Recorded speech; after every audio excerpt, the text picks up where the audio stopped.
Hello and welcome to the 51st gathering of the Adventure Party on this, the 12th of June. I am your party leader, Brad Ludwig.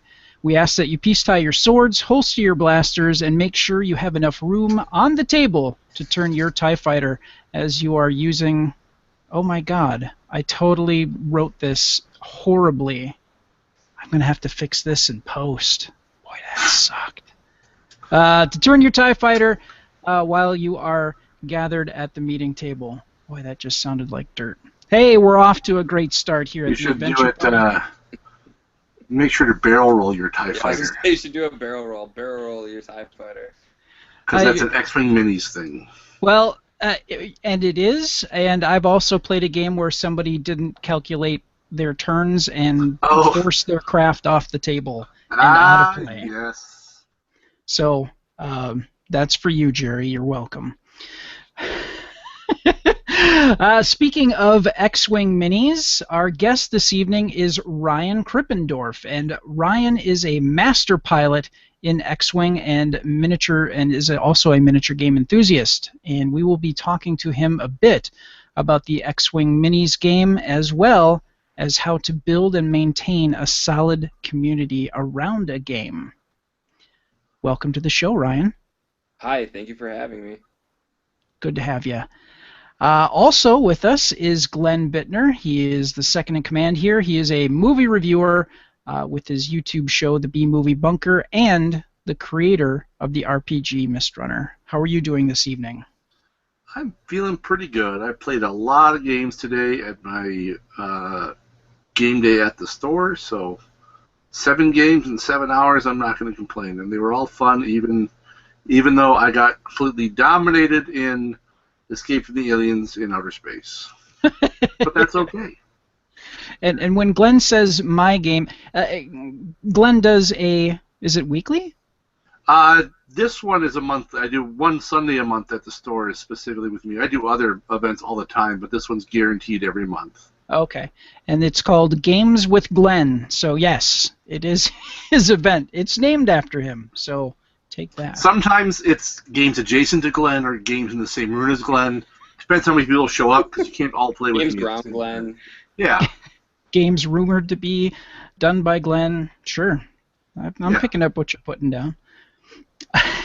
As always, we are going to roundtable our game review, the game news, our Kickstarter Spotlight, and we're going to chit-chat a lot more with Ryan. So, Glenn, you are up with a game I had never heard of before, but it looks pretty cool. This one is a lot of fun. So this one is called Above and Below. It is designed by Ryan Laukett, if I'm pronouncing his name right, who also is the artist for the game. He's done a few other ones. He's done 8-Man Empire, Empires of the Void. He has a new one coming out later this year called Islebound, which is a kind of sequel but not sequel to Above and Below. It has some parts, little similar in play, but also parts that can be used in Above and Below. So I love when people have games that can play by themselves and also be used in other things. So from Red Raven Games, it is 2 to 4 players. It goes about 60 to 90 minutes and retails for $50. Nice. So the basic story is your last village was ransacked by barbarians, and you basically have been forced to flee from the pillaging, and you've come to a new spot to make a new home. However, you've discovered that underneath your home is a vast network of caverns, thus giving you your above, where you're building your village, and below, the caverns that you get to explore. The caverns are full of resources and different adventures you can go on. So each turn, you're going to have different people that you can assign to do things. You have people who can build things for you. You have people who are like scribes who can train new people to come join you. You can send people off on adventures into the caverns below. Every time people do things, you have to basically exhaust them. They get tired, and you need beds to have them recuperate, because that's what happens when people get tired. If you don't have enough beds, they stay tired. If you exhaust them too much, they can become injured. And then they have to not only become uninjured, they then have to rest, and then you can have them back. So it's balancing your people is a key element to this game.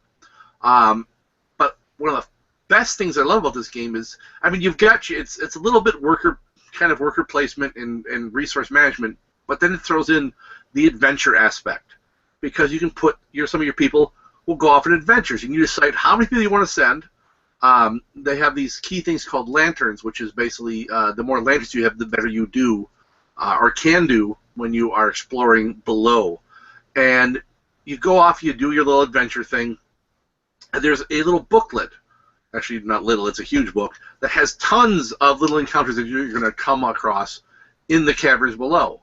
And someone's going to read to you, you run into some old man who needs someone to fix his walking stick, or you find this, there's like blood all over this cavern with a big sign on the end of the hallway ahead that says, keep out, turn back, and you have to make decisions on what you want to do.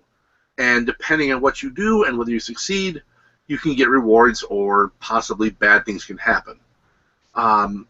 It's really cool, and the artwork is really, really nifty. It's a hard game to really explain how everything works without actually having it in front of you, because there's a lot of different things going on as far as what you can do. The game turns are cool in that if I'm the start player, I have a list of different actions I can do. As I said, you can explore, you can build, you can just have people basically work to earn money. So I'm gonna pick an action, I'm gonna do it. It's gonna pass to to you, Brad, and then you'll take an action and you'll do it. Then Ryan will do an action. It comes back to me, and you keep going until you decide to pass. And if you pass, other players can still keep taking actions as long as they have actions to take. So that's where the whole balancing your people really comes in, because if you blow everything right away, everyone else is going to keep doing stuff, because while you're just sitting there twiddling your thumbs, they're going to be building more buildings, exploring more caverns, and just getting more points than you. So it really takes a bit. The first time through is a little clunky, because you're trying to figure out how everything really works and how to best optimize.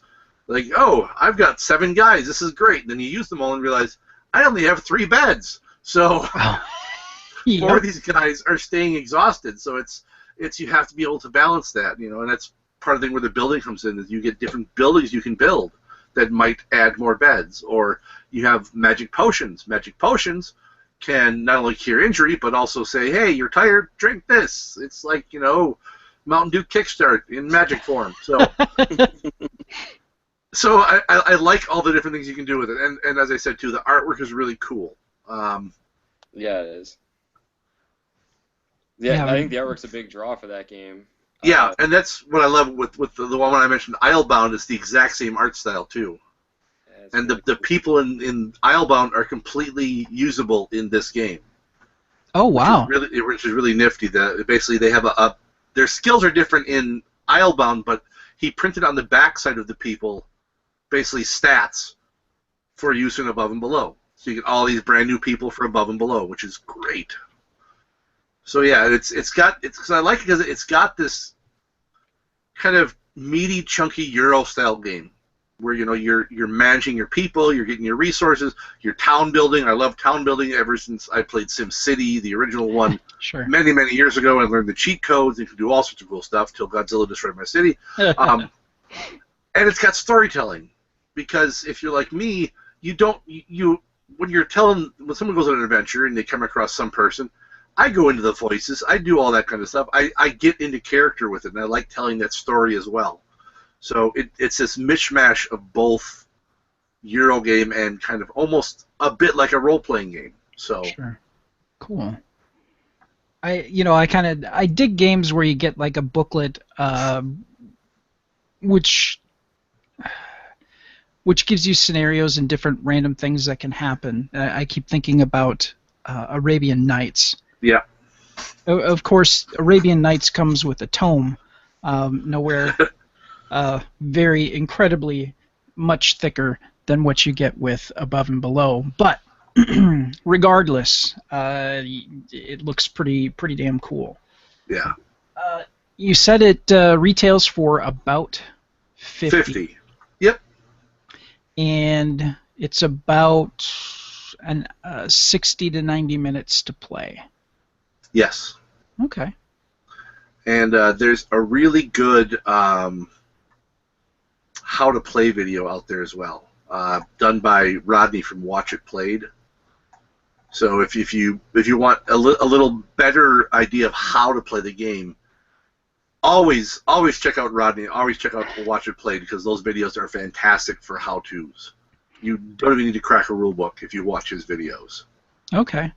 Very cool, because we were going to play Small World yesterday, and we jumped onto the YouTubes to find a good how-to video, and stumbled across the Will Wheaton's Tabletop.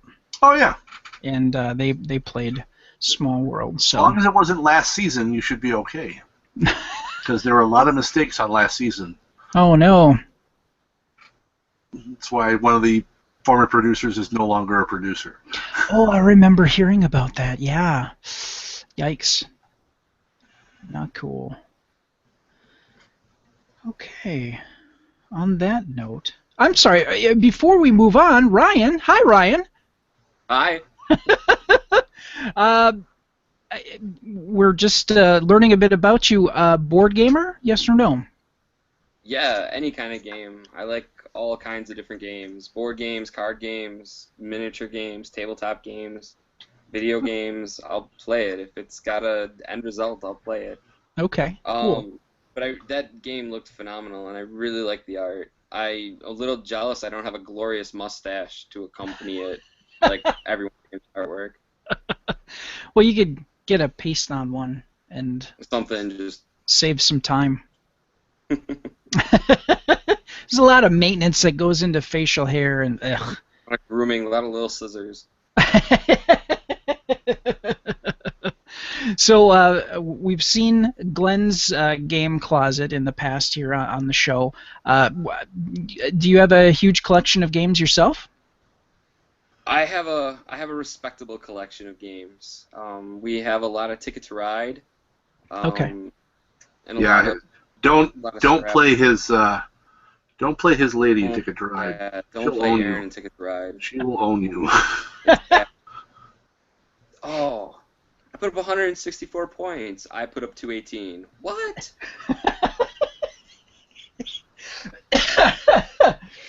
Oh, it sounds like she dispenses a sound ass whooping when she plays. I'm buying her a conductor's hat for her birthday. There were a lot of people who learned that lesson at Gen Con last year. Yeah, she took second place at the big one, not the Puffing Billy, but the actual Asmodee one. Oh wow! Yeah, so we have a trophy that's sitting downstairs. That trophy gets to go downstairs in the living room, but all my XWing stuff is upstairs. I love. Yep. Good.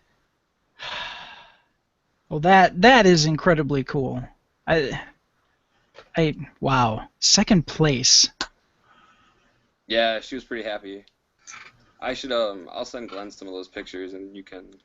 It was ridiculous. Like I couldn't believe the amount of talent and the people that were playing in that tournament and playing Ticket to Ride was phenomenal. And she just kept going, just kept chugging along like Thomas the Train Engine. It was great. And that game, and it's probably why I don't play them so much, is because it takes a lot of concentration and a lot of forethought and planning. Yeah. And those are things that in a game I'm absolutely terrible at. I'm not going to lie. And usually there's a considerable amount of time that you put into a Rails game, typically. Absolutely. So, again, my limited attention span does not work well with Rail games. And I don't know what that says about me as a person, but there it is. Well, that is the, if you're going to play one, that's the better one, because it does not take forever. It can take a little longer, but generally an hour. Yeah. Okay. As opposed to like Empire Builder, where how's your Thursday look?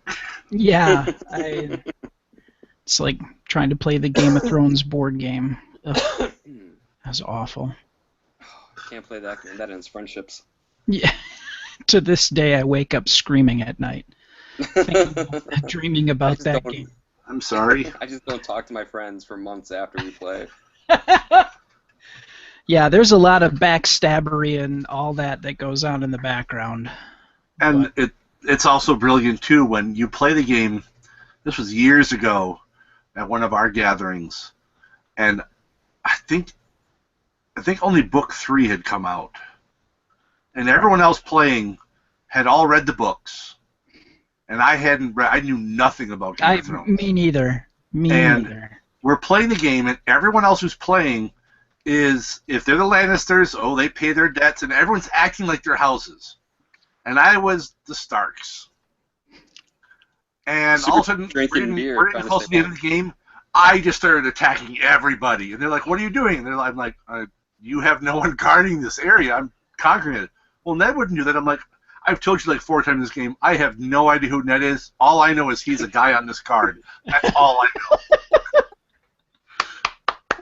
And I won because they were so into their characters that they would forego doing things because, like, but we wouldn't, the characters wouldn't do this. And I'm like, whatever. Whatever. I don't care. I'll attack the Tullys. Probably. Sure. I could have been like, that's probably why they're dead. Yeah.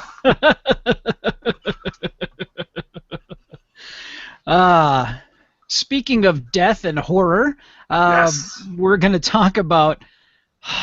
This is awesome. I've been keeping my eye on this since some of the first stills were released, and it was one of those things where I think we've heard rumors and things of other games like this that were supposed to come out, never really fully came to be, but this looks like it's going to happen, and it's pretty exciting.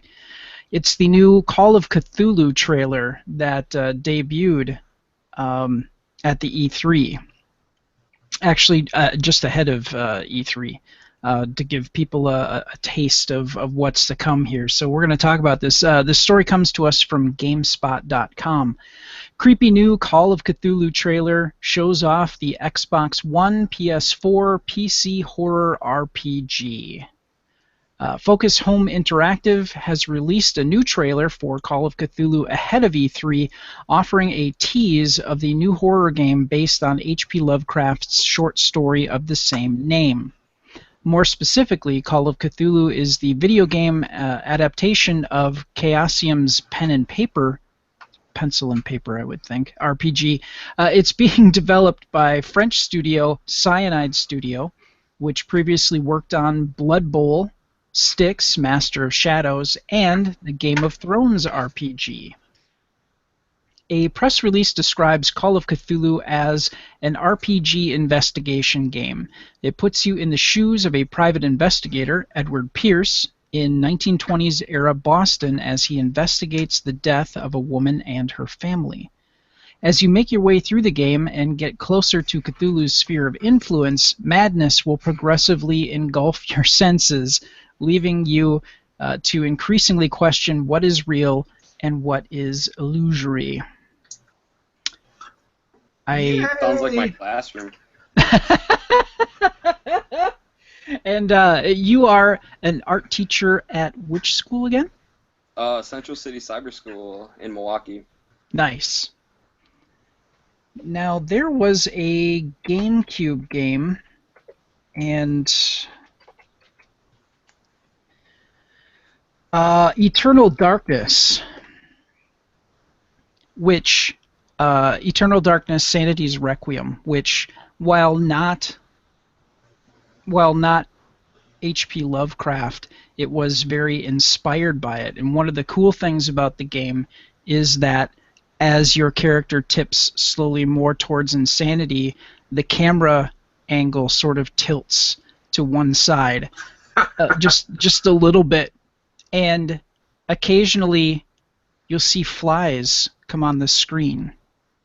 And literally, the artwork was done so well on this, it really looked like there were flies on the screen, and you wave at the screen, and it's a part of the game. It's making you hallucinate essentially, for all intents and purposes in the aspect of the game, and it was so awesome.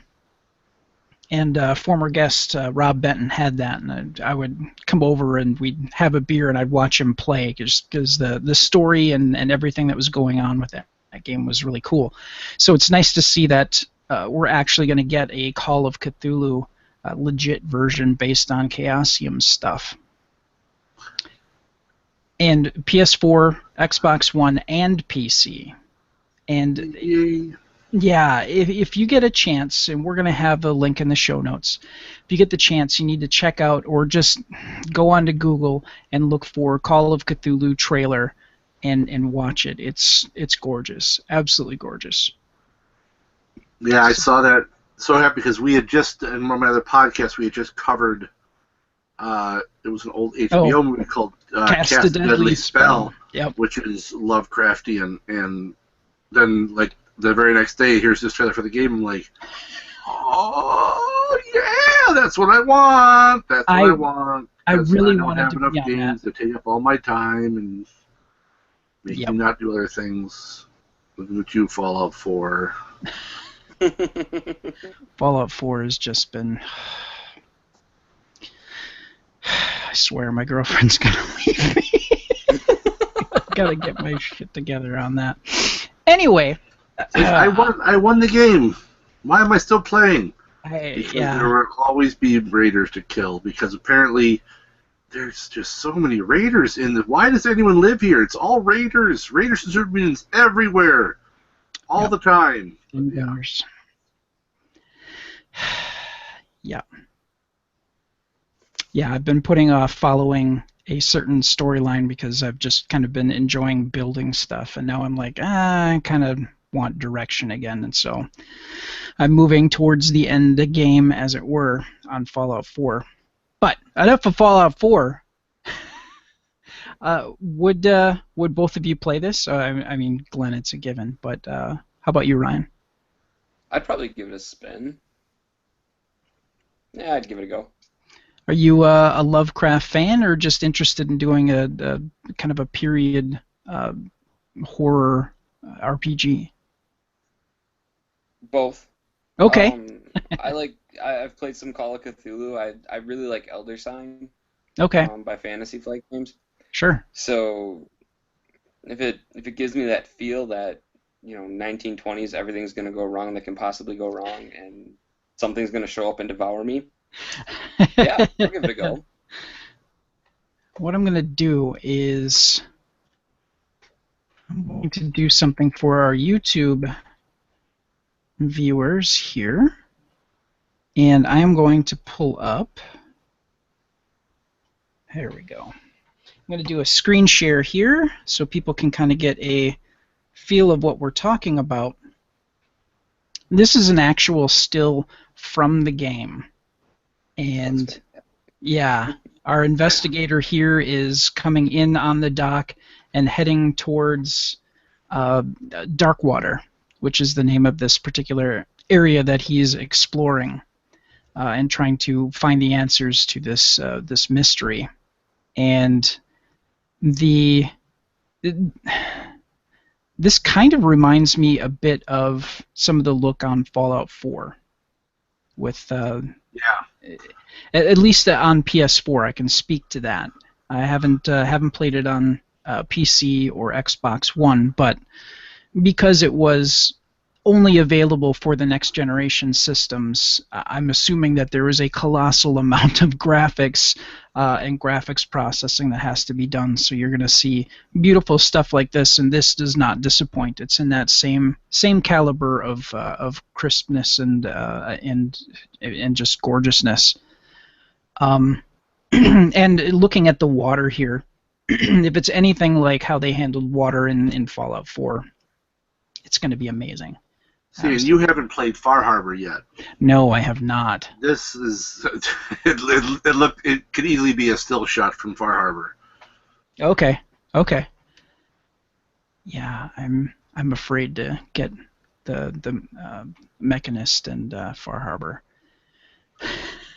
I may wait a few months before I. The building aspect of Mechanist you would probably suck up a lot of time. The actual playthrough of the actual story is only a couple hours.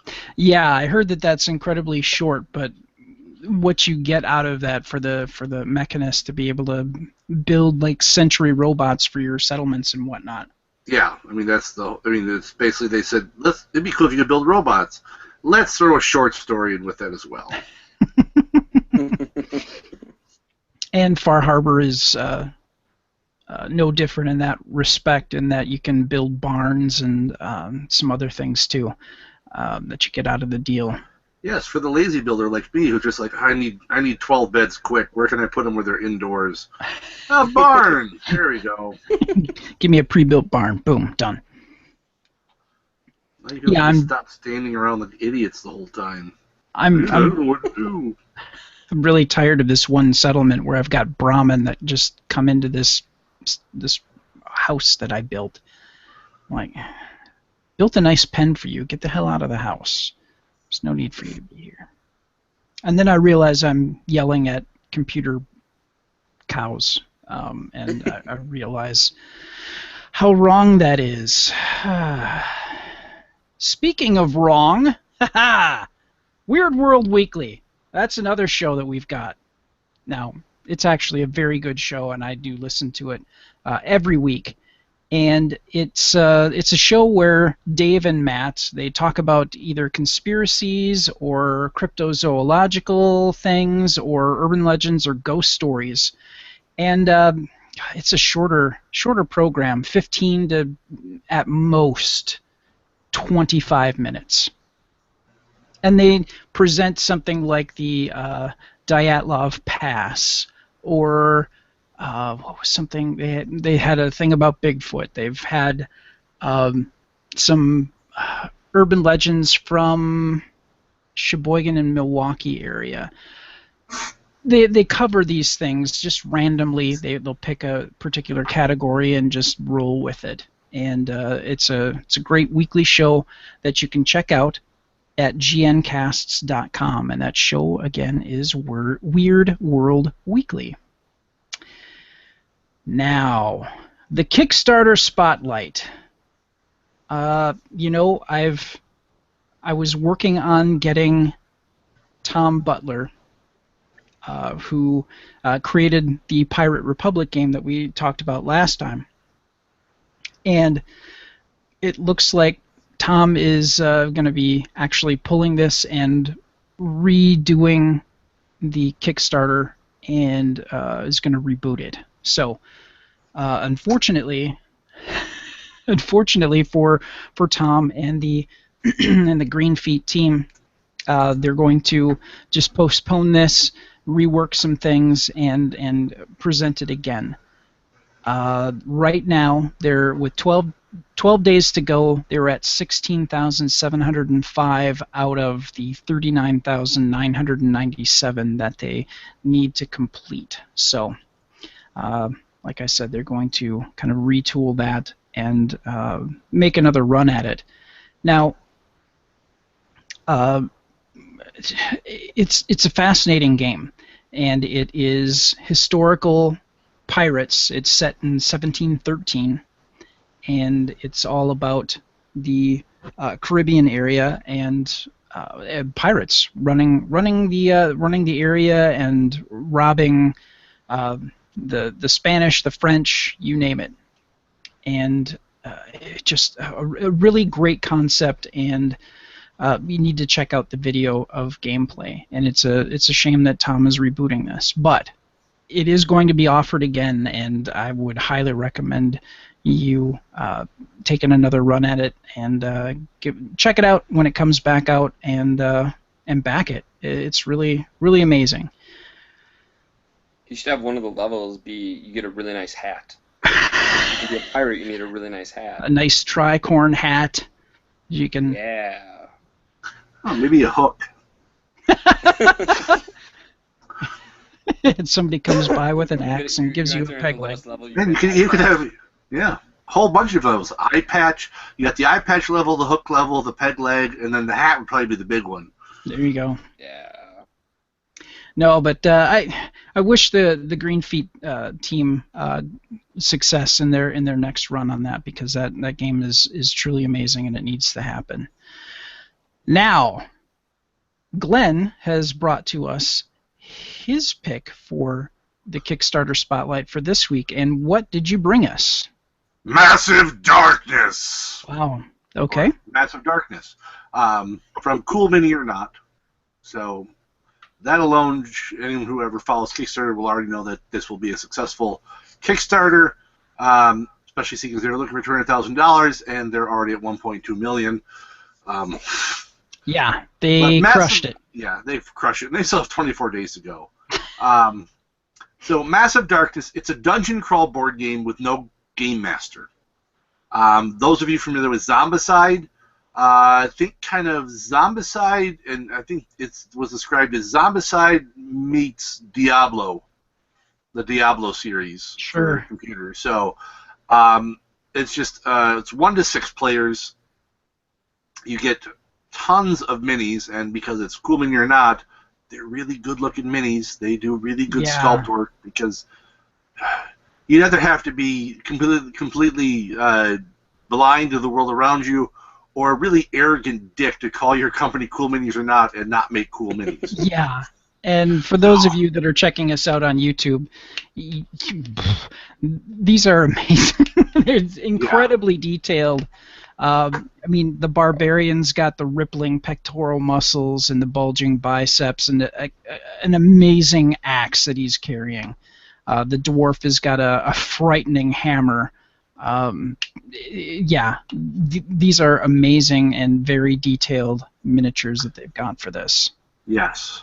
So yeah, and just for the fact that if you've seen any of their other games, you know they do quality work. And I mean, their games generally have a hefty price tag, but they're worth it. The amount of stuff you get in the box, and the fact that there's really so much playability. You're getting 75 figures in here. So you get the 6 heroes, 63 regular enemies, and then 6 large enemies, basically monster figures. Wow! Yeah. So, yeah.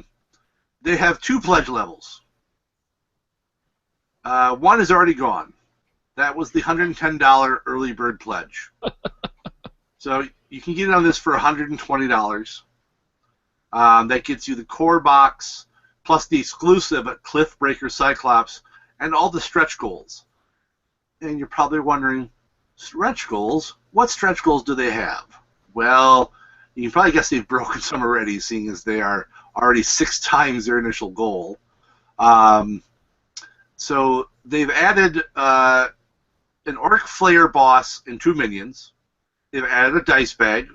They added a Dwarf Defender boss and 2 minions. They added a werewolf. They added a Goblin Archer boss and 4 minions. They added a Miriam the Witch. They've added an Ogre Brute. They added an Orc Enforcer boss and 2 minions. They added a Goblin Warrior boss and 4 minions. They added the Cockatrice. They added a Dwarf Warrior boss and 4 minions. Zoe the Dwarf. An Ogre Rockbreaker. Azrael the High Elf. The Noble Warrior Clasp Sheet Pad. The Were-Tiger. Mila the Barbarian. Flesh Golem. 6 Pillars. That one's less thrilling. Iron Golem. 15 level 1 chests. Chun-Ha the Mummy. Ajax the Sorcerer. Sorcerer Class Sheet Pad. The Living Construct is still locked, but I mean they are. Actually, it shouldn't be. They haven't updated it. Yeah. And that's currently the only stretch goals they have. So I think they might have to add more. So $120, you're getting 75 figures that came with it already, plus the Cyclops, plus 1, 2, 3, 4, 5, 6, 7, 8, 9, 10, 11, 12, 13, 14, 15, 16, 17, 18, 22, 26, 27, 28, 29, 30, 31, 32, 33, 34, 35, 36, 30, 37 more minis on top of that, not counting the chests and pillars. I dare anybody to try to be able to purchase, even if it's the who does the Bones series, the Yeah. plastic minis. Reaper. Yeah, thank you. Even with the sets that they've done, you spend you're hard pressed to find a way to get that many minis for $120. Yeah, It's you're spending less than $1 a figure. Oh yeah, and you get a whole game on top of it. yeah, and you also So get some of the mega sized enemies. Like, oh god, looking Yeah, at dude. I mean the sculpt, I mean the scale of the Cliffbreaker Cyclops is at least 2.5, maybe 3 times as tall as a regular mini. It's ridiculous how much you would have to pay for that if you were to buy that alone through some other company. $120 for that many miniatures that you can also reuse for your D&D campaign. Sorry about that. D&D campaign or any fantasy system that you run. You have a high deal of reusability for other games that you play. So, wow, $120 is a steal. It's a lot to pay up front, but it's if you look at it, if you take the big picture in there, $120 is nothing. yeah, So, and it's definitely a go. Like Glenn said, they've already pulled in over $1 million over their goal. So this is happening. And Cool Mini or Not has put out other amazing sets in the past, and so you know you're going to get a good quality product that has been delivered and has gotten a good reputation for delivery and the quality of the merchandise. So this is going to happen, and if you shell out that $120, you will not be sorry. All right, now, Ryan. I'm Yes. going to go out on a limb here and say, if you enjoy minis, are you a mini painter? I dabble in painting. I dabble in painting minis. I've painted all of my characters for the Batman miniature game, Okay. and I used to paint a lot of Warhammer armies, but I've kind of backed off a lot. Sure. Well, Warhammer armies are usually one, fairly expensive, and two, there's a lot of figures to make up an army. So It's a lot to paint. yeah, and if you're trying to do good detailed work on an army for Warhammer 40K, you're going to be spending a lot of hours to make that happen. So A lot of time. A lot of time. Labor of love. yeah, absolutely, absolutely. And if you get minis this gorgeous for Massive Darkness, and they don't look like they're going to be painted. They're just going to be like the base color of their the stuff plastic. is never painted. Yeah. So that means if you are a miniature painter, that allows you the ability to make the characters look how you want them to look through your paint skills. So. Oh well, I won't. Well, I mean, it's an option that's available, and if you don't have the time and don't have the interest, then you can just let it go, and that's fine too. I don't have any interest in painting at all. I despise painting. Yet, what am I doing while we're talking? I'm painting. Yes, you are. Because that's what I do. When I'm doing things I like, then I can stand painting because it's just something for my hands to do while I talk. Because I cannot just sit and paint. I mean, God bless people who can. And if I had money, I would pay you people to paint everything for me. And you would never have to work again, because I'd just be like, how would I just give you $80,000 a year as a retainer, and when I need stuff painted, you can paint it and I'll pay you for that as well? How does that sound? I would take you up on that. I used to enjoy just listening to music and painting. I would rather spend the time actually playing the games than painting. Fair enough. Or just sitting and not painting than painting. I'm fairly certain that when I get to the age of retirement, if I'm still able to use my hands, I will be painting things. So that and woodworking. I've planned my retirement. I'm going to paint miniatures and do woodworking. Well, and all of that said, when I buy this game, because I will, I don't know for sure if I'll get it on the Kickstarter, because I got Gen Con coming up that I want to spend money on, and I did just spend $350 on board games last week. I will paint this. I will paint this when I get it. It'll get painted eventually. That's everything. It'll get painted eventually, and I'm finally starting to actually get to the point where I'm painting stuff faster than I'm accruing it now. Oh, nice. Because I've painted about 200 figures already this year. Wow. Which, seeing as I painted like 6 last year, and bought those 200 last year, so yep. I'm finally starting to actually catch up because I'm buying a bit less of the minis. Of course, then this will come out and it'll give me 100 more minis to paint, and then, but that's not till next year. Yes, correct. April of 2017, if I read that correctly. I believe that you did, sir. I did. So yeah. So I can hopefully have Stormtroopers. Imperial Assault hasn't been painted yet. None of it. Yep, April 2017. So there you go. That is our Kickstarter Spotlight. Now, since we are on the topic of miniatures, we are going to bring the spotlight back to Ryan. And Ryan, one of the main things that we're going to be talking to you about is XWing. And for people who don't know what XWing is, it is a it is a minis game where you get, and these ships are absolutely gorgeous. But you get the opportunity to fly. Yes, they already come painted, and whoever does the paint job on them is, well, it's obviously not one person, but my hero. But the paint is absolutely gorgeous, and it looks like a ship. It doesn't look like a flat paint job or sprayed garbage. It looks beautiful. And there are so many different ships that they have available, and they're coming out with more.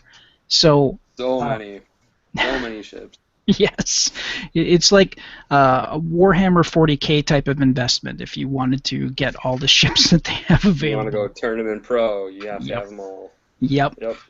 So, and I've had an opportunity to play this in the past. A friend of Glenn and mine, Rob Benton, he's got a whole bunch of these ships. So he's big into minigaming too. So I have had an opportunity to play XWing, and it was really enjoyable. So go ahead. Oh, XWing's a lot of fun. If you've ever wanted to pilot a starfighter and be in that dogfight, there's times where you're playing that game, and just before you flip that dial, you get that little rush. Like, did I pick the right maneuver? Am I gonna get them? And it's pretty intense. It can get really intense.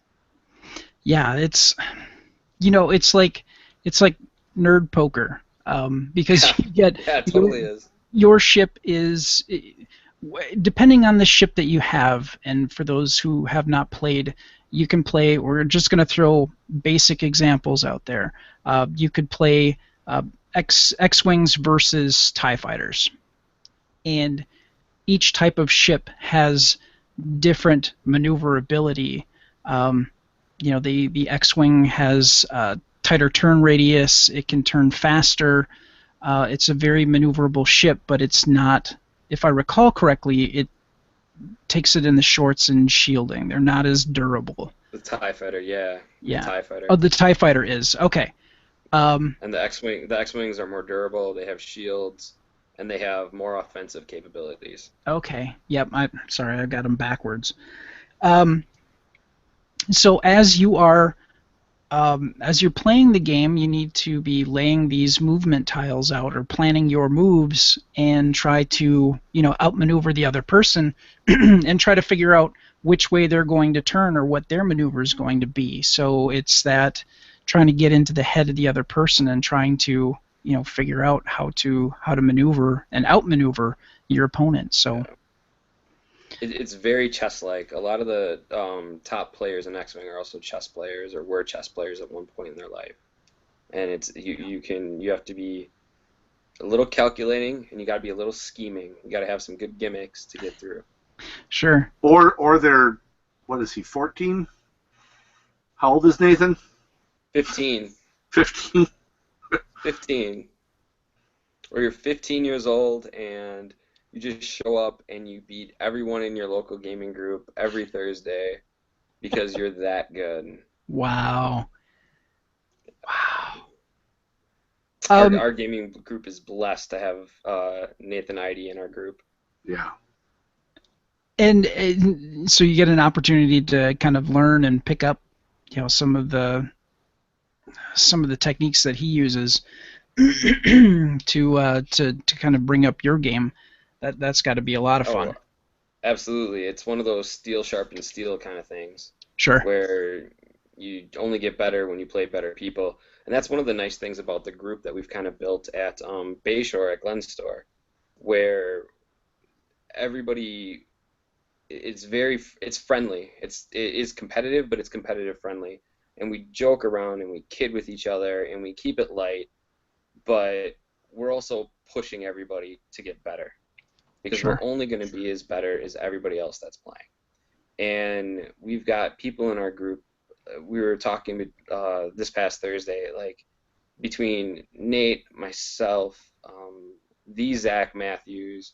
There's a lot of titles, and then there's a lot of other guys that bring a lot of other titles from XWing, from store championships to regional championships. We bring it all into the room, and pushing each other and helping each other to get better, I think, is the foundation of our group. Now, when you're talking about the group, how do you go about building a community or a group like the one that you're describing? So when I was approached to start building a group at the Board Game Barrister, I sat down and I came up with kind of like a mission statement. What did I want this group to be? What was going to be a good investment of my time and everybody else in the group's time? And the mission statement I came up with vaguely was, we're going to be competitive friendly, and we're going to push each other, and we're going to help each other get better.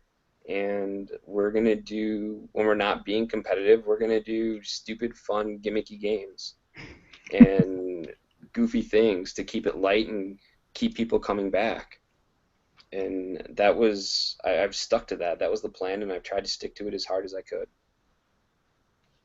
And it sounds like it's paying off. So it's paying off pretty good. We're our low night attendance, I think, is about 12 people, and I think we're averaging between 12 and 20 people. And I see new faces every week. Every Thursday night, I see new faces.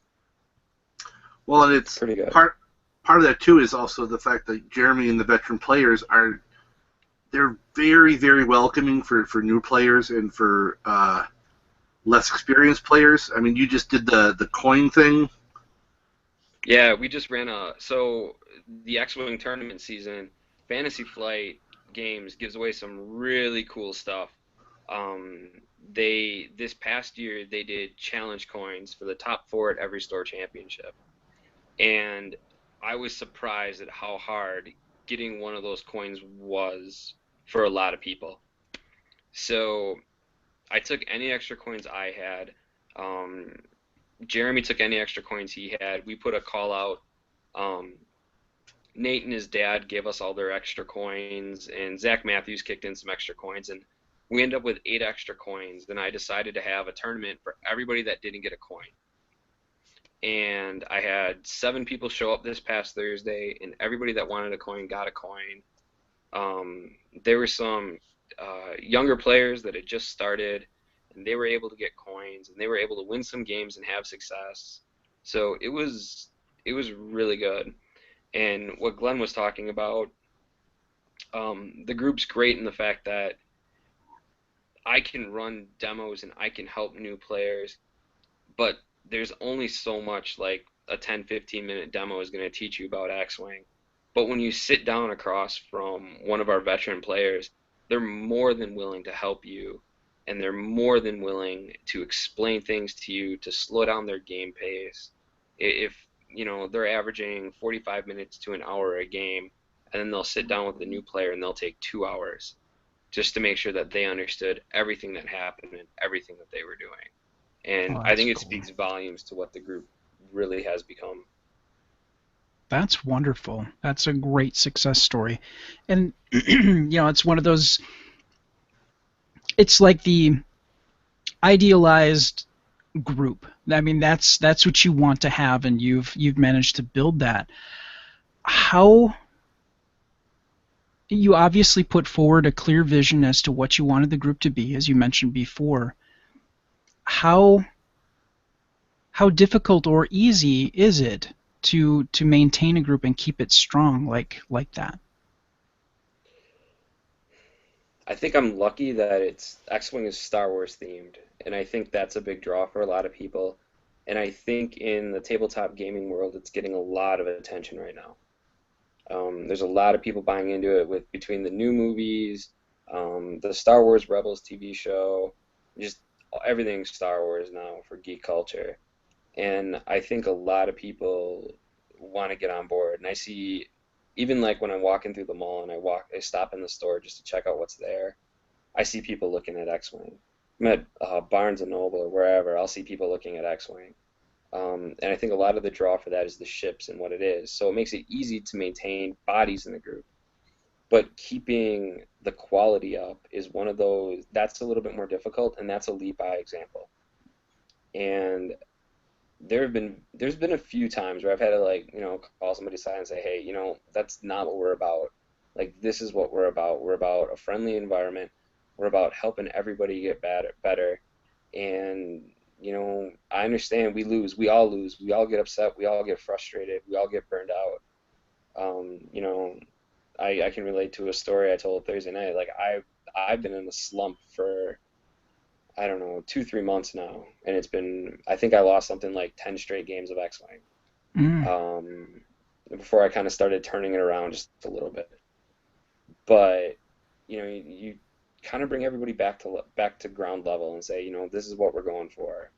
And I feel like the parent maybe of the group at times, sure. but you gotta rein everybody in. It's a game. People get heated, they get excited, they want to win, and you just gotta rein everybody. It is just a game. You are just spinning cardboard dials and rolling 8-sided dice. But X-Wing's a lot easier to maintain than some of the other games. But at the same time, maintaining the culture, maintaining what we want in our players, what we want our group. And I keep telling the guys, when you go out and you play at other stores and tournaments and in like the tournament season, you're an ambassador for our group. You represent what our group is. And it's important to play fairly, to be respectful of the store, be respectful of the people that are watching, show people what we do, and maybe they'll start coming to our events too. Sure. For folks that were interested in creating a group such as yours, as advice, what are some of the biggest hurdles that you ran into in creating this group and making it as good as it is? When I started this group 3 years ago now, I started in the summer, and I spent a lot of time sitting at a demo table with some ships out, and like the crickets chirping.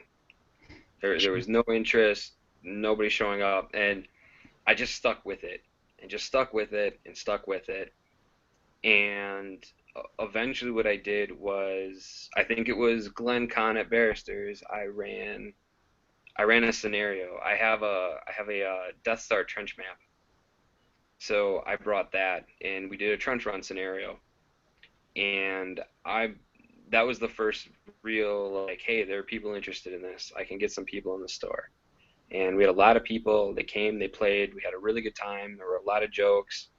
And then that following Thursday, 4 or 5 guys from that trench run were at the store. And then slowly it was like, then we had 7 guys, then we had 8 guys, then we had 9 guys, and it just kind of started growing. And we've had nights where there is no table space because we have so many people playing X-Wing. And that's great. That's fantastic to see that many people playing a game that I love to play, that I get excited to play. It gives you the warm fuzzies inside. Sure. It helps with demos too when the guy running them shows up in his flight suit. It does. It does help. Dress the part. Nice.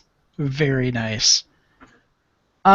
If somebody were putting a group like this together, we talked about the hurdles. What are some things that you have run into that were mistakes that you would advise people and on how to avoid them? Ooh. You have to take into account what other people want. I think that there have been a lot of times where I've pushed the group into something that I wanted it to be, and I didn't necessarily take into account what others wanted. And part of it, I think, was the competitiveness of that X-Wing can be. Fantasy Flight puts out a lot of really cool things for their competitive play, and everybody wants them. So people play really cutthroat when those things are on the line, and having people remind me every once in a while in the beginning that, hey, we can step back, we can do some goofy, fun things. And it brought me back to that mission statement. It was like, hey, when we're not being competitive, we need some goofy, fun things. And it brought me back to that. And there were times in the beginning where I missed what the people of the group really wanted. And we kind of got going with that, and then I took some input, and to kind of patch things up or bring things together, we started a story league where I made everybody that was in the league their own pilot and a ship they wanted to be in, and I made them their own personal card, and we flew those for about 4 weeks and just had a blast doing it. And Nice. Everybody kind of got back to basics, and it was good. It was really good. Very cool. Now, when does your group meet, and what time do you play? We meet at the Board Game Barristers in Bayshore in Milwaukee, Wisconsin, and we meet Thursday nights starting, I call it a soft 5. Sometimes we have people showing up at 3 o'clock to start playing. Now that it's the summer, some of us are there at 10 a.m. playing games already. Sure. Some of us have a lighter schedule in the summer. And then also the Greenfield location runs Wednesday night Star Wars events, and they have X-Wing and Armada and Imperial Assault, and then they also run Saturday events starting at 1. And I'm going to shamelessly plug that this coming Saturday, June 18th, we're doing Learn to Plays at the Greenfield store. And we'll be running demos, and there will be a fun little challenge for new players. And I think we have a little tournament scheduled for people to partner up and play some games. So. All right. Well, I want to thank you. Luke, I am your Father's Day event. When is Father's Day, anyway? 1 week. It is next week. Okay. It's terrible. I'm a father. I have no idea when Father's Day is. It's not your job to know. Fair enough. Fair enough. Oh, we lost Ryan? Uh-oh. Well, what did I do? I don't think you did anything. I think his connection may have dropped off. There we go. Hey, Ryan. There you go. Hey, just lost you guys. Yeah, we started chit-chatting a little bit, and I turned and I looked, and you weren't on the list of folks. I'm like, oh God, we lost Ryan. Okay, I'm glad you were able to come back. No, we were just talking about that the 18th is Father's Day, and I can't remember when Father's Day is. And I said, being a father, you'd think I'd know, and Glenn just said basically, it's not your job to know, it's other people. So, Yeah. to which I said, fair enough. Fair enough. Okay. Well, we are. I wanted to thank you, Ryan, for coming and talking to us about the XWing group and kind of giving people a bit of insight to creating maybe not just an XWing group, but just a game group in general, where you can, at your local game shop, put together a group of people who enjoy some of the same games that you do and create a nice, friendly atmosphere for that group, so that everybody has a good time, and they get to learn and hone their abilities for the games that they enjoy. Yeah, it's Absolutely. always a good thing. Just spreading the love for games in general, and building a sense of community around it, because that's really what games are all about. Yeah, like you That's said, exactly what games are about. Yes, it's cool to be competitive, but it's not cool to be a dick about losing or being a dick about winning. It's being gracious and being a decent human being, and enjoying something that you and other people also enjoy and share that. So. Yeah, and Ryan really touched on one of the key things, is that if you're trying to start something up, whether it's at a game store or wherever, patience is key. At our store, we do minimum 6 weeks to figure out if there's interest. And that might mean that 4 or 5 weeks in a row, you have no one showing up. But you got to stick it out, because if you just do one or two and done, you haven't really given it a shot. No. You gotta be prepared to spend some days where you're just staring at your own stuff and trying to flag anyone down who will, listen to the crazy dude in the orange jumpsuit. But because not everything's going to have the automatic built-in appeal of, hey, that's an X-Wing. I know what that is. Yeah. What is this game? If you're trying to sell something a little harder, it's not everyone knows what an orc is. Like the same way they can spot a TIE fighter and go, I know what that is. Yeah. No, exactly, and that's not limited to games. I mean, that's something that's a life lesson. Anything worth doing is you got to stick to it. I mean, we're on our 51st episode, and we've developed a definite strong viewership on YouTube, and that's because we've put the time in, and we've been working towards trying to make a really good show, and weeding out certain things that weren't working and sticking with the things that do, and taking that feedback and just keep working at it. I mean, that's life. Yeah. If you love it, you're going to work at it until you've honed it into something that's wonderful that other people can enjoy as well. So, an important life lesson, once again taught through games and gaming. All right. We're going to wrap things up here. You can keep on top of what Adventure Party is up to by following Galactic Netcasts on Twitter, by liking our Facebook page, or subscribing to our YouTube channel. We also have accounts on some other social media platforms as well. Just search for Galactic Netcasts or click on corresponding logos on the top right of our main webpage, which you can find at gncasts.com.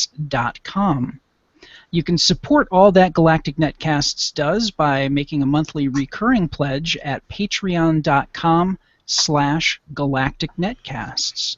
Your $1, $3, or $5 every month donation can help pay for some of the operating costs, such as web hosting and audio hosting.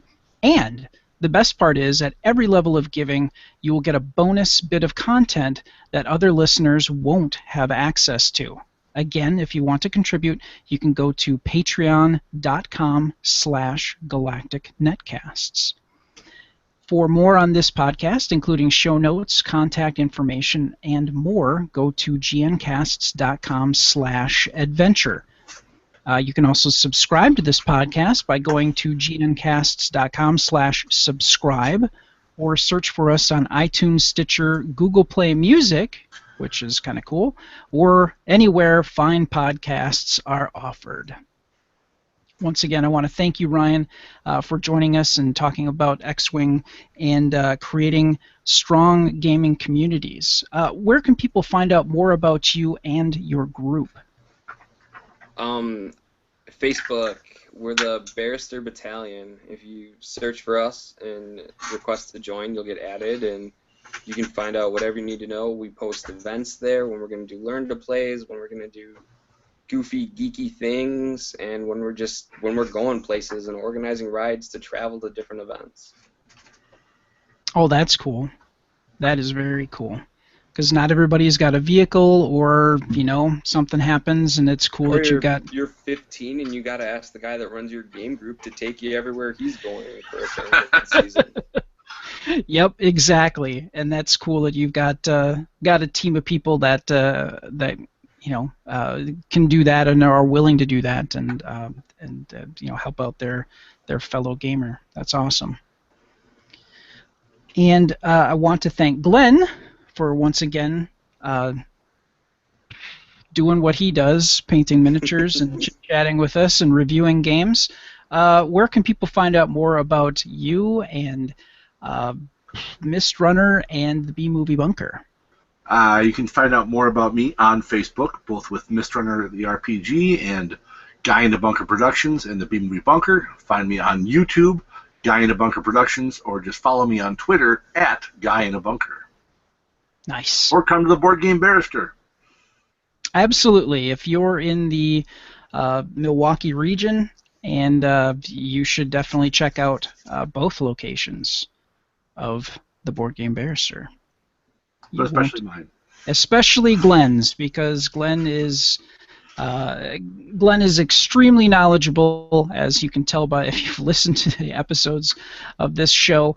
He's very knowledgeable on games and very personable. He will definitely take the time to find out what games you like and make good recommendations. So check him out.